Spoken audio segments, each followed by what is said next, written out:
1995 से लगातार सत्ता के लिए गुजरात में संघर्षरत कांग्रेस हो या नई जगह बनाने को आतुर आम आदमी पार्टी, दोनों के निशाने पर प्रधानमंत्री नरेंद्र मोदी ही रहते हैं। वैसे तो लगभग हर चुनाव में पीएम मोदी विपक्षी पार्टियों के तीखे निशाने पर होते हैं, लेकिन गुजरात चुनाव जब होता है तो गालियों वाला ये दांव जरा उल्टा पड़ जाता है। नरेंद्र मोदी ने सभाનો खर्चो કેમ નથી માંગતા તમે? कंस की औलाद, ये जो कंस टाइप की एक्टिविटी कर रहे हैं वो कंस की औलाद है। हे मारी मावड़ियों, हे मारी बहनों, हे मारी दीकरीओ, कथाओं के मंदिरों में तमारू कई वळवानुं छे नहीं। ये शोषण ना घर। मुझे आप सब लोगों से जानना है कि क्या भूतकाल में कभी भी किसी भी बड़ा प्रधान ने ऐसा नौटंकी किया है वोट देने जाने के लिए? ये का आदमी यहाँ पे रोड शो कर रहा है और दिखा रहा है कि कैसे मैं पूरे देश को बना रहा हूँ। सी फॉर समझ लीजिएगा। तो हार्दिक स्वागत થઈ રહ્યું છે। कांग्रेस के एक नेता ने मुझे गंदी नाली का कीड़ा कहा,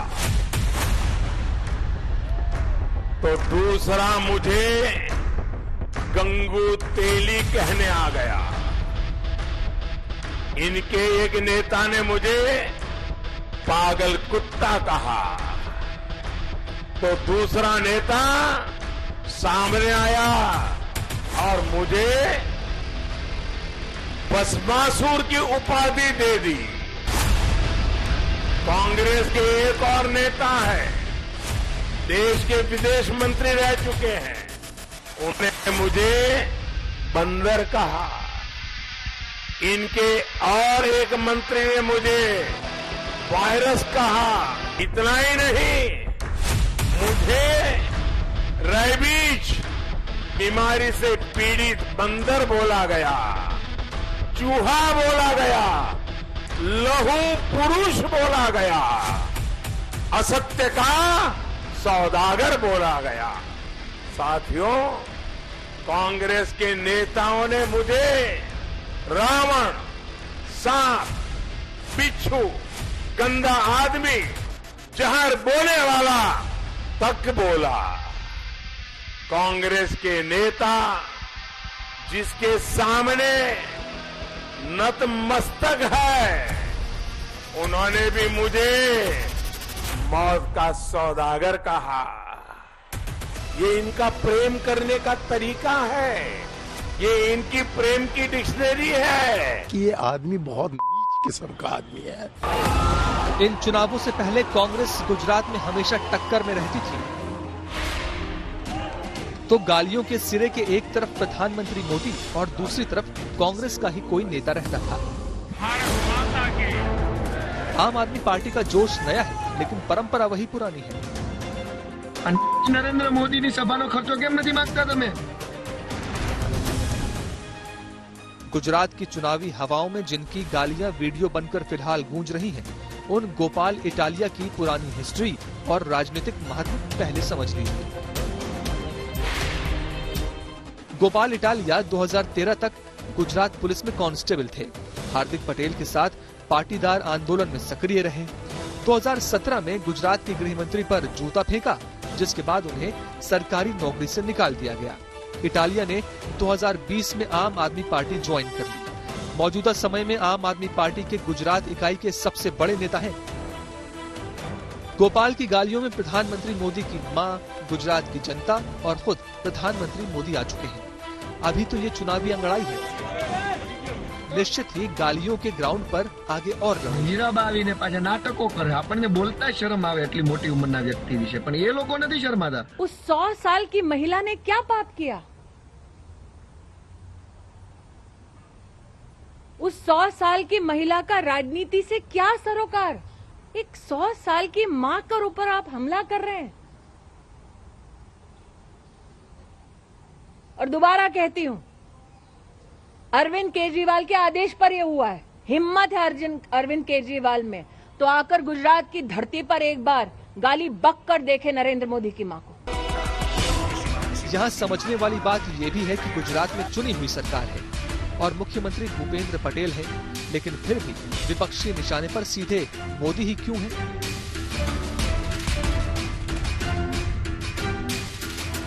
केजरीवाल ने अपना चुनावी दौरा शुरू किया तो प्रधानमंत्री मोदी निशाने पर। बोले कि ये बीजेपी वाले गुंडागर्दी बहुत करते हैं, करते कि नहीं करते? बोले धमकाते हैं, डराते हैं, किसी का कोई काम नहीं करते। पूरे गुजरात में लोग डरे हुए हैं, गांव में लोग डरे हुए हैं, शहर में लोग डरे हुए हैं। लोगों ने बताया कि बीजेपी के खिलाफ कुछ भी बोल दो, मारने आते हैं, काटने आते हैं, हमें धमकाते हैं। भारतीय जनता पार्टी की एक ही दवाई है, आम आदमी पार्टी। भारतीय जनता पार्टी को ठीक करने की एक ही दवाई है, आम आदमी पार्टी। ये बीजेपी वाले केवल आम आदमी पार्टी से डरते हैं और किसी से नहीं डरते।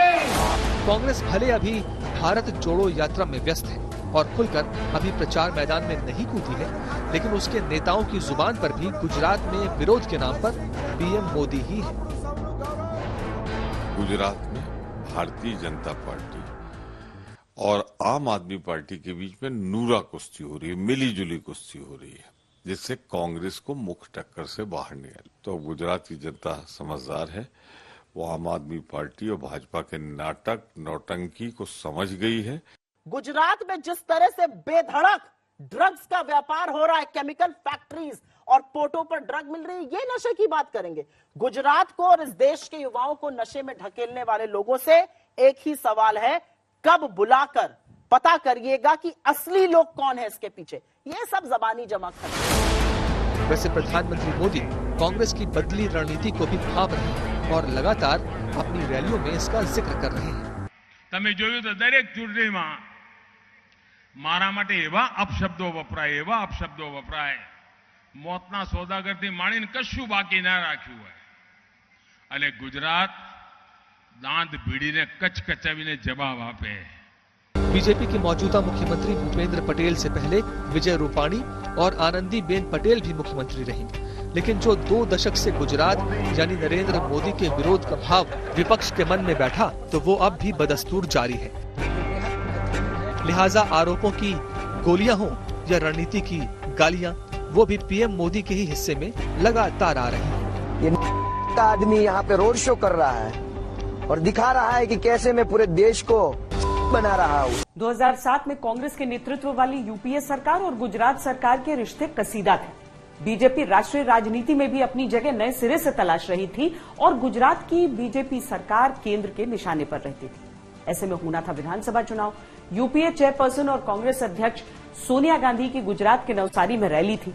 वहां से जो मौत के सौदागर का विमर्श गूंजा, तो कांग्रेस उससे कभी पीछा ही नहीं छुड़ा पाई और इसने देश की राजनीति में बड़े बदलाव की नींव रख दी।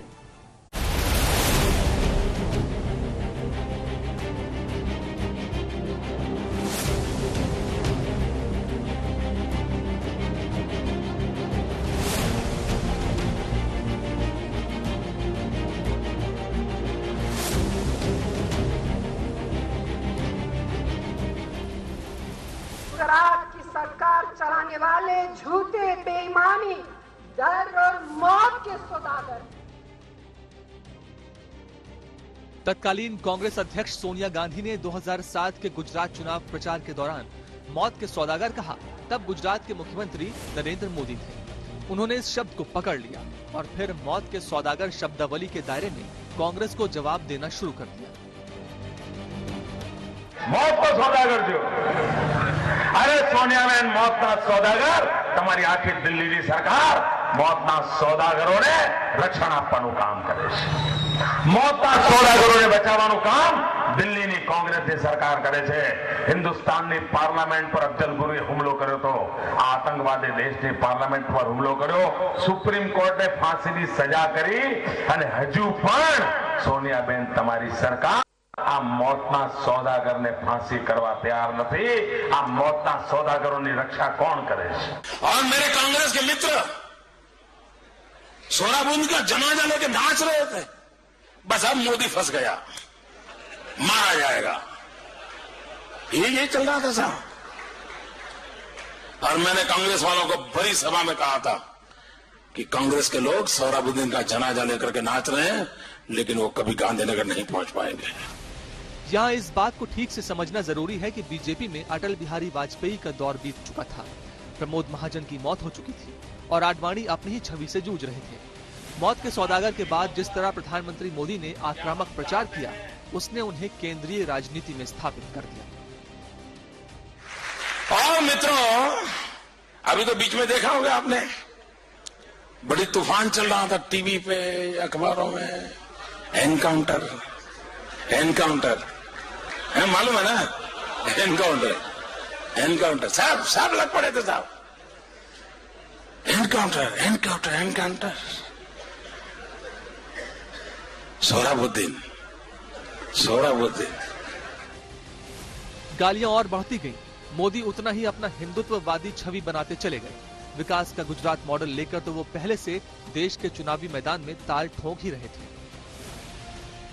साथियों, मत भूलिए, दिल्ली के बाटला हाउस में जब आतंकियों का एनकाउंटर हुआ था, तो ऐसे ही एक और राज दरबारी ने दुनिया को बताया था कि आतंकी की मौत पर तब रिमोट कंट्रोल से सरकार चलाने वालों के आंसू थम नहीं रहे थे। ये कौन थे जिनके आंसू रुकते नहीं थे भाई? आतंकियों पर जिसके आंसू रुकते नहीं थे, कौन थे?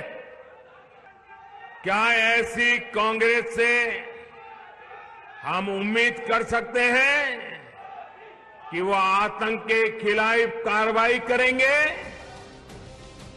गालियों की सीढ़ियों पर मोदी चढ़ते रहे। बची कुची कसर 2014 में तब पूरी हो गई जब राष्ट्रीय राजनीति में अपनी दावेदारी पेश कर रहे थे और एक और गाली ने उनका स्वागत किया।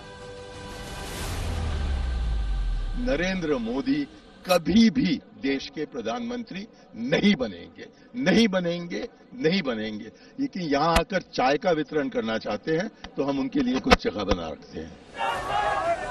2007 के बाद से राजनीति का 1.5 दशक बीत चुका है, लेकिन 2007 की उस एक गाली का असर कम नहीं हुआ। गालियों में इजाफा होता गया और नरेंद्र मोदी मजबूत मुख्यमंत्री से बेहद मजबूत प्रधानमंत्री तक का सफर तय करते चले गए। भारत के संविधान के प्रति सच्ची श्रद्धा और निष्ठा रखूंगा। हमारे देश की मिली जुली संस्कृति का यह प्रतीक है। मुझे पूरा विश्वास है कि यहाँ ऐसे तत्वों को आप कभी कामयाब नहीं होने देंगे जो जहर की खेती करते हैं। दूसरा, जो बच्चे स्कूल कॉलेज में पढ़ रहे हैं वो मोदी जैसे अनपढ़ गंवार के बारे में जान के उनको क्या मिलने वाला है? क्योंकि ये बहुत ही शर्मनाक बात है कि आज तक हमारे देश के नागरिकों को, बच्चों को पता ही नहीं कि हमारे प्रधानमंत्री की डिग्री कितनी है। और जब डिग्री मांगा जाता है तो पूरा का पूरा यूनिवर्सिटी बना कर देता है। सत्ता की चुनौतियों में मिलती गई गालियां पीएम मोदी को रास आती गईं और वो 2 बार बहुमत से देश के प्रधानमंत्री बन चुके हैं। मैं पिछले 2 दशक से करीब 20 साल से डेली 1 kg, 2 kg गालियां खाता हूं। प्रधानमंत्री मोदी आज राजनीति के केंद्र में हैं और गालियों के केंद्र में भी हैं। गालियों की फहरिस्त में और गालियां जोड़ती जा रही हैं।